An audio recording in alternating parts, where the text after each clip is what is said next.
cukup panjang, tapi nanti kita bahas yang pendek saja. Allahumma qsim lana min khasyatika ma tahulu bainana wa baina ma'asik wa min ta'atika ma tuballighuna bihi jannatak wa min al-yaqini ma tuhawwinu bihi alaina masa'ib ad-dunya.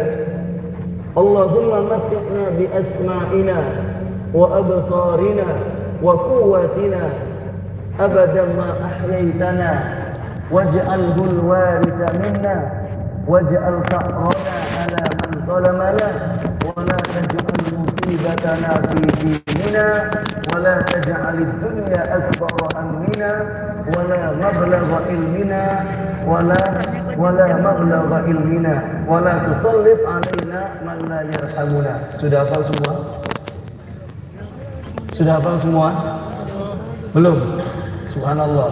Ini nanti ada rekamannya ya.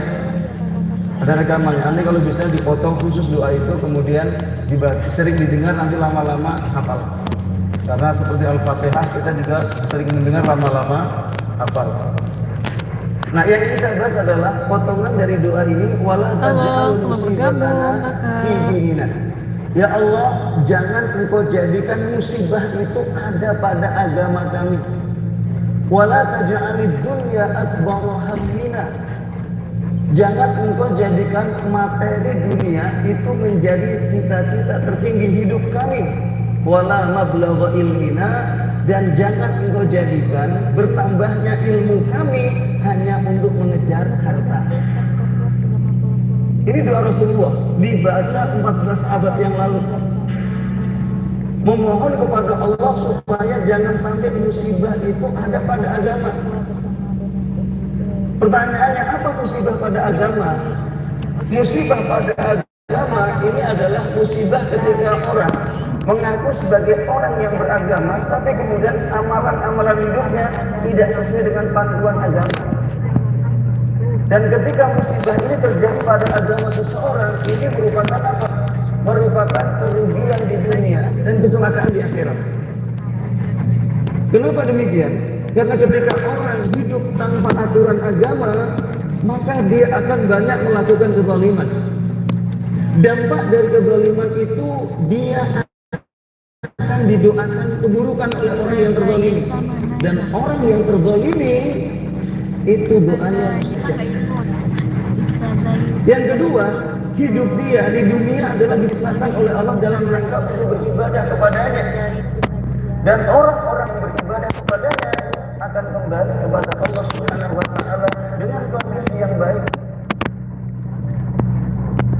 Itu di dunia akan seperti, lalu bagaimana dengan akhiratnya? Orang-orang yang berbuat kezaliman dan hidup tanpa aturan, subhanallah, Rasul pernah mengatakan, ittaqul zulma fa inna zulma zulumati yaumal qiyamah. Berhati-hatilah dengan apa? Kezaliman. Karena orang yang berbuat zalim itu akan menjadi sebab kegelapannya pada hari kiamat. Bayangkan, Bapak, Ibu sekalian di dunia, ketika malam hari dalam kondisi gelap gulita, tidak ada yang bisa dikerjakan.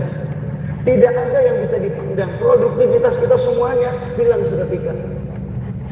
Lalu bagaimana kalau kegelapan itu kemudian selamanya khalidina fiha? Nah, inilah pentingnya kemudian kita hidup dalam beragama diatur oleh Allah. Bagaimana interaksi kita kepada pencipta, bagaimana interaksi kepada orang-orang di sekitar kita, bagaimana interaksi kita dengan alam sekitar kita, bagaimana interaksi kita juga dengan diri kita sendiri. Dan ketika orang kembali kepada fitrahnya, maka dia dimanapun berada pasti akan disuka oleh Allah, disuka oleh orang di sekitarnya, disuka oleh alam di sekitarnya. Pertanyaannya, apa bentuk-bentuk musibah dalam agama itu? Yang pertama adalah ketika orang tenggelam dalam kesyirikan dan kemudian tenggelam dalam kesesatan. Kenapa? Ini dikatakan bagian bentuk dari musibah agama. Kenapa? Ketika orang menyekutukan Allah, amal-amalnya ditolak oleh Allah, walaupun dia sholat, dia puasa, dia haji, semuanya ditolak. Bahkan Allah sampaikan kepada para nabinya, وَلَقَدْ أُوحِيَ إِلَيْكَ وَإِلَى الَّذِينَ مِنْ قَبْلِكَ لَئِنْ أَشْرَكْتَ لَيَحْبَطَنَّ عَمَلُكَ وَلَتَكُونَنَّ مِنَ الْخَاسِرِينَ. Sungguh telah diwahyukan kepadamu dan orang dan nabi-nabi sebelummu. Seandainya kalian menyekutukan Allah, maka amalmu batal dan kamu termasuk orang-orang yang merugi. Ini orang-orang yang menyekutukan Allah, sehingga amal-amal perbuatannya yang begitu luar biasa tidak diterima oleh Allah Subhanahu wa Ta'ala. Yang kedua adalah ketika dia melakukan kesesatan, tenggelam dalam dunia kesesatan.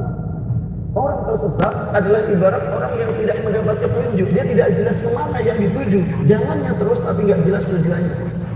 Karena setiap ibadah yang Allah syariatkan memiliki tujuan utama. Selain penyembahan kepada Allah dan mengikuti aturannya akan menimbulkan akhlak yang sangat luar biasa. Bagaimana sholat? Orang-orang yang sholatnya benar akan tercegah dari perbuatan keji dan mungkar. Maka evaluasi kita, apakah sholat kita sudah benar atau belum? Maka perhatikan amalan-amalan setelah sholat.